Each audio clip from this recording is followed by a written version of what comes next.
America elected its first Bitcoin president. So in this video, I talk about the effect of the Trump administration on the global economy, US economy, and where Bitcoin is heading. Okay, so I've got a presentation here for you to summarize some of the important points. All right, so first of all, I'm going to talk about the landslide win that happened for Republicans. Yeah, a lot of the polls were predicting almost equal performance, but it is what they couldn't be more wrong. It was a sweep for Republicans. Bitcoin rapidly reacted by appreciating by a ton. The SEC will be pro-Bitcoin moving forward. Russ Ulbricht is likely to be commuted. The whole Trump team is very, very pro-Bitcoin. Elon Musk, J.D. Vance, Tulsi Gabbard, RFK, Vivek Ramaswamy, they're all Bitcoin supporters, and some of them own Bitcoin and love it. Bitcoin miners will have a much better life moving forward. There will be a lot of positive that's coming for oil and energy markets, and this will have positive impacts on inflation and drive more rate cuts. All of this might also drive the stock market, and we will also cover geopolitics. So let's dive deeper. First of all, this wasn't just a regular win. This was a landslide. A lot of things changed in America. We see that a lot of the counties turned red. And on the left, you see these are all the counties where Kamala Harris outperformed Biden, colored in pink or red or whatever that is. And this is a horrible sign for the Democratic Party because they have deteriorated significantly, even from the last election. So Trump won the popular vote. Let me go back. Won the popular vote, which had not happened since 2004 with Bush and Kerry's race. So America made a huge turn towards the red. And this might be, this probably comes as a shock to a lot of people, but this will have a huge impact on how the country moves forward, especially because this wasn't just the president's win. It was also the Senate and House. And whenever, the administration has support from the legislators, then a lot of the policies that they might have previously brought now have a real chance of getting enacted. So it's even more important than ever to analyze the effect of these changes on the economy. Bitcoin was obviously up, as we discussed. This is last night's data. Bitcoin moved up to 74,000, shattered the all-time high. It rose by 8%. Fantastic performance here, because Bitcoin knows that what's happening in politics is supportive of Bitcoin ecosystem. But overall, this has been a fantastic year for Bitcoin as well. It has returned. It has doubled in price since the beginning of the year. And only in the last month has appreciated by 16%. So what's ahead for Bitcoin? What's coming? Okay, so first of all, we are getting a general political support for Bitcoin. Essentially, that means Bitcoin will not be the enemy anymore. Anyone who talks about Bitcoin isn't boiling the oceans anymore, and investment in the asset class will be much more legitimate moving forward. And this is significant. This is the United States signaling that Bitcoin is now an accepted and supported asset class. And that's going to unleash a lot of the investment that previously may not have entered Bitcoin because of the fear of it being an outside of the system and risky asset. So this will significantly de-risk Bitcoin moving forward. There's huge talk about a strategic Bitcoin reserve. Trump has promised this very, very clearly in the Bitcoin conference. And Senator Cynthia Lummis is working on that. She also just put out a tweet explaining that they are serious about this. A strategic Bitcoin reserve is a stockpile where the United States will try to accumulate Bitcoin or avoid selling it for raising funds or things like that. That was one of the big fears of the market. What if the United States begins to sell more of its Bitcoin holdings? So that's going to go out of the window with this change. The so this is Lomis's tweet. I suspect this is a massive change for Bitcoin, even if it's not a, quantity wise, it's not a huge amount of Bitcoin that they're purchased. Still, it's the first step, and that's going to unleash a global game theory, global competition to acquire more and more Bitcoin. America's competitors will not stay silent and watch the United States buy more and more Bitcoin. So they're going to come into play, and they're going to try to also build their own stockpiles. And soon enough, you see this game going on where every country is trying to, front run other countries as much as possible. And the ones that buy Bitcoin earlier, they begin making much more money and appreciation, like El Salvador did. And the later ones are going to get FOMO, and they're going to get pushed to adopt. So it's gonna become really, really interesting moving forward. SEC is going to be pro Bitcoin. It's pretty much guaranteed that Gary Gensler will be fired on first day. At least this is something that Bitcoiners should demand to happen, because this was one of the promises of the campaign. So Gary is unfortunately out of his job and has to find another job. Another issue is the Senate. If you remember, Elizabeth Warren was one of the most outspoken critics of Bitcoin. She was, a professional Bitcoin hater. She was trying to build a Bitcoin army, as she called it.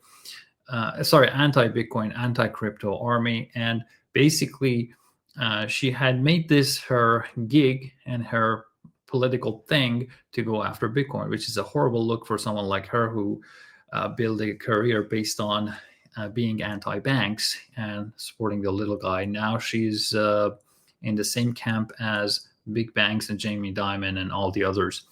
So, but this didn't end well. These people are fighting the future. So basically, the Republicans won the Senate, and Elizabeth Warren might, or actually most likely, will be replaced by perhaps Tim Scott from Florida as the chair of the banking committee. So a huge center of opposition to Bitcoin in the Senate is also going away. And we're getting a much more pro-Bitcoin Congress. Ross Ulbricht, another promise of Trump was to free him. Ross actually wrote a tweet about this when the promise came out last night. Donald Trump pledged to commute my sentence on day one if reelected. Thank you. After 11 years in prison, it's hard to express how I feel at this moment. 11 years in prison. I can't even imagine how he will feel outside, and with all the changes in the world and with everything that has happened to him. But this might happen again. This is one of those things that people should and will fiercely demand that the president do, because he has promised it. Another important thing is about the team. Trump himself doesn't seem to really get Bitcoin, especially because he has created his own ship coin, which is a made up thing that he thought it's cool. He is into NFTs as well, and this isn't really a good sign for understanding the value position of Bitcoin. However, his political instincts are powerful, and he realizes that this thing appears to be the future, and he needs to support it. However, his team is actually much more knowledgeable about Bitcoin. Elon Musk, obviously, he's one of this super high profile Bitcoin owners, or at least Tesla owns a lot of Bitcoin, and Elon is more or less cautiously, but very predictably is supporting Bitcoin. Vivek Ramaswamy is a libertarian leaning, financial freedom leaning person. He has a solid pro freedom, pro individual liberty stance. So, and he's also on record supporting Bitcoin. JD Vance owns Bitcoin. He's a Bitcoin hodler. He's been holding it for a long time, and he's actually in profit by a huge amount after all these pumps lately. Tulsi Gabbard, RFK, all these people, the general mindset, the overall mindset that they have is support of human freedom, economic freedom. So they are in the camp that says people should be allowed to hold whatever they want, and government is not supposed to interfere with the kind of money that people want to choose. So this is all positive. This is very, very positive. Essentially, this gives me a lot more confidence that this administration will actually make good on the promises about Bitcoin.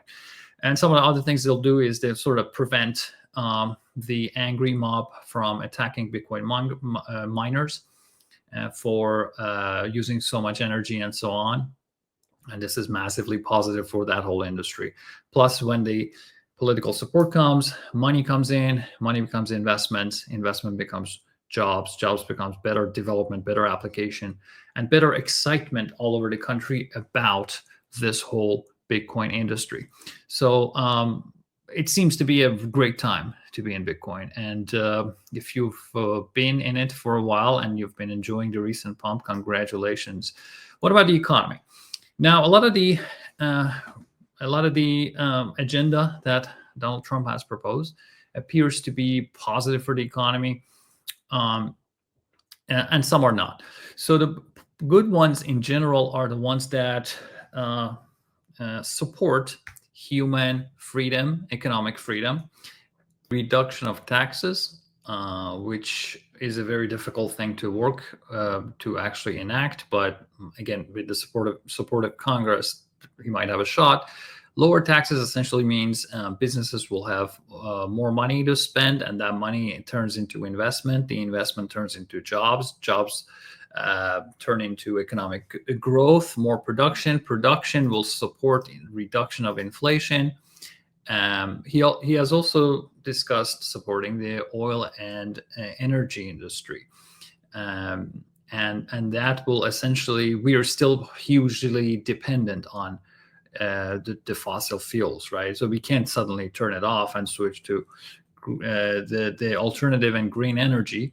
So it's important to be economically realistic and still develop the thing that we really, really need today, while trying to also explore alternative ones.